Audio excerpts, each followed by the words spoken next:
The C-SPAN networks bring you long-form public affairs programming from the nation's capital and are a public service of your television provider. C-SPAN, created by cable. Governor, let me begin with the Commission on Presidential Debates, which is set as a benchmark 15%, the minimum for you to participate in the upcoming debates, the first scheduled for late September. Is that a fair benchmark from your standpoint?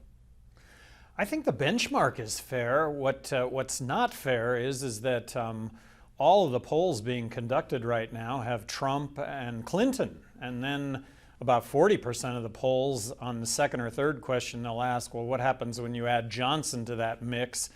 And right now we're pretty solidly in the 10% range.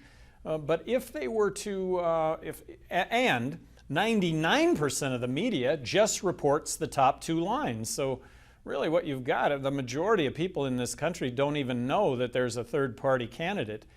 I believe if my name were just included in the top line that I'd be at 20%. I and Bill Weld would be at 20%. A lot of that having to do with the discontent of Trump and Clinton, but Bill Weld and myself, libertarian candidates for president, we're going to be the only third party on the ballot in all 50 states. And finally, if you do not participate in the debates next month, then what? Well, we'll keep after it, but I don't think there's any chance of winning. Can't win if you're not in the Super Bowl, and the Super Bowl, hey, is to see who's the next president of the United States. I'm optimistic that it's going to happen.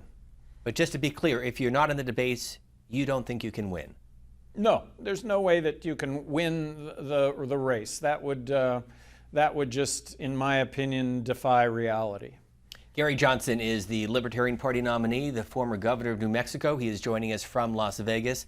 Thank you for being with us here on C-SPAN. We appreciate it. Oh, thank you all. Thank you so much.